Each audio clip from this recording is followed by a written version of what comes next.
অন্তর্বর্তীকালীন সরকারের প্রধান উপদেষ্টা অধ্যাপক ডক্টর মোহাম্মদ ইউনূস, তিনি এই মুহূর্তে এগিয়ে আসছেন। আমরা দেখছি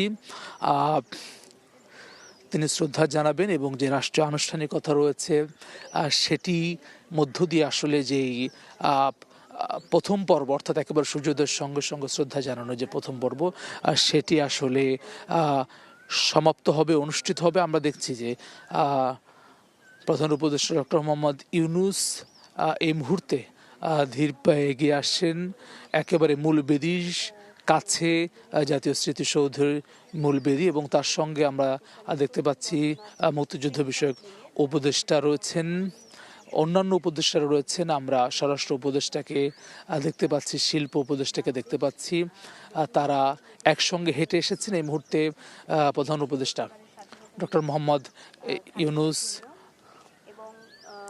একেবারেই যেই তার জন্য যেই দুজন সেনাবাহিনীর অফিসার যে পুষ্পস্তবক সেটি নিয়ে অপেক্ষা করছেন, এবং তিনি একেবারেই ধীর গতিতে এগিয়ে আসে প্রধান উপদেষ্টা অধ্যাপক ডক্টর মোহাম্মদ ইউনূস। আমরা দেখছি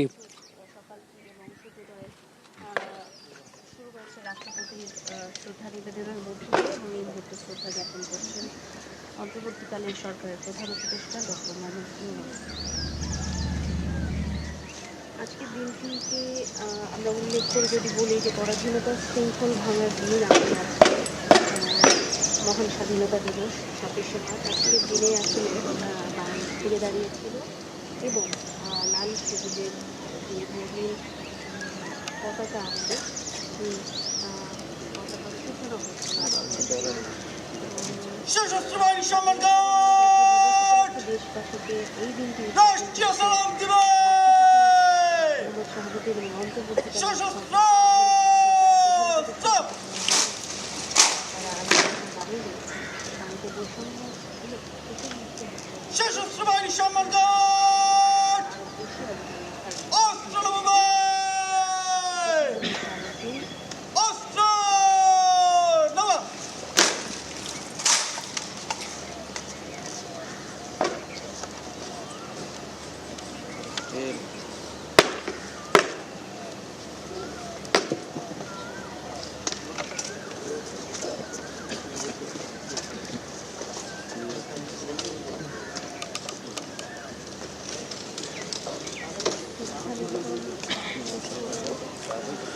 প্রধান উপদেষ্টা অধ্যাপক ডক্টর মোহাম্মদ ইউনূস। আমরা দেখলাম জাতির শ্রেষ্ঠ সন্তান, মহান মুক্তিযুদ্ধের বীর সেনানী, শহীদদের প্রতি শ্রদ্ধা জানালেন, পুষ্পস্তবক অর্পণ করলেন। এখন তিনি আসলে অপেক্ষমান যারা শহীদজন রয়েছেন, বিশিষ্ট জনেরা রয়েছেন, মুক্তিযোদ্ধার পরিবাররা রয়েছেন, তাদের সঙ্গে আসলে তিনি শুভেচ্ছা বিনিময় করেছেন। এবং আমরা দেখছি অধ্যাপক ডক্টর মোহাম্মদ ইউনূস এই মুহূর্তে মূল বেদিতে তিনি আসলে শ্রদ্ধা জানিয়েছেন।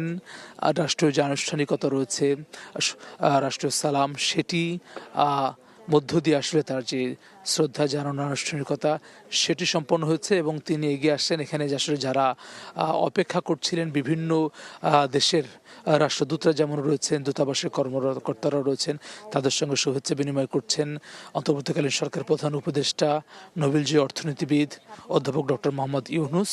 এবং আসলে বাংলাদেশের জন্য আসলে এটি আসলে একটি গুরুত্বপূর্ণ দিন, এবং এই স্বাধীনতা পাওয়ার ক্ষেত্রে ৭১-এর উত্তাল সময় আসলে যারা, এবং পরবর্তীতে যেসব রাষ্ট্র আসলে বাংলাদেশের পাশে ছিলেন, বন্ধুপ্রতিম রাষ্ট্র, তারা আসলে বাংলাদেশের এই গুরুত্বপূর্ণ দিনে ২৬শে মার্চের এই স্বাধীনতা ও জাতীয় দিবসে আসলে এসেছেন জাতীয় স্মৃতিসৌধে।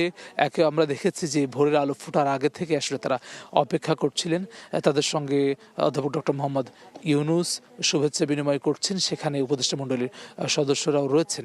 এবং ফুলের শ্রদ্ধা জানানোর পরে অন্যান্য যে অতিথি রয়েছেন তাদের সঙ্গে শুভেচ্ছা বিনিময় শেষে অধ্যাপক ডক্টর মোহাম্মদ ইউনূস সাভারের যে জাতীয় স্মৃতিসৌধ রয়েছে সে তার যেই অন্যান্য সঙ্গী রয়েছেন তাদেরকে নিয়ে আসলে তিনি মূল বেদি থেকে আসলে বের হয়েছেন। এখন অন্যান্য আনুষ্ঠানিকতা সম্পন্ন হবে।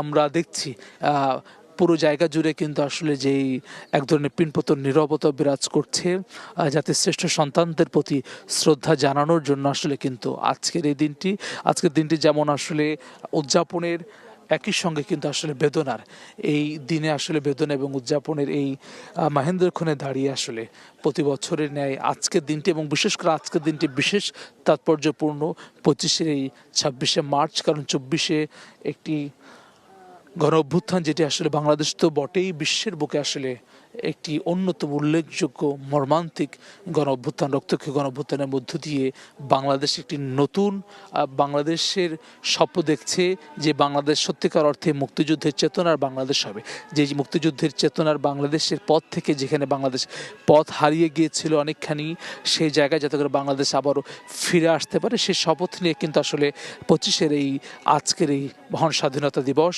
সেটি পালন হচ্ছে, যার ফলে আজকের দিনটি বিশেষ তাৎপর্যপূর্ণ। অধ্যাপক ডক্টর মোহাম্মদ ইউনূস তিনি শ্রদ্ধা জানিয়েছেন, ফুলের শ্রদ্ধা জানিয়েছেন, ভালোবাসার ফুল অর্পণ করেছেন শহীদ বেদিতে, স্মৃতির মিনার। এরপর অন্যান্য যে আনুষ্ঠানিকতা সেটি সম্পন্ন হবে। 1971 সালে আসলে আজকের দিনটি বাঙালির জন্য আসলে অত্যন্ত গৌরবোজ্জ্বল দিন। একই সঙ্গে কিন্তু আসলে তাদের জন্য আজকের দিনটিকে আসলে ধারণ করে 71 সালে মহান মুক্তিযুদ্ধে যারা জীবন দিয়েছেন, সংগ্রাম করেছেন, তাদের ত্যাগ তিতিক্ষাকে আসলে মনে রেখে তাদের প্রতি শ্রদ্ধা জানানোর মধ্য দিয়ে আসলে আগামীর বাংলাদেশ বিনির্মাণের যে শপথ সেটি কিন্তু আসলে আজকের দিনে আসলে নেন।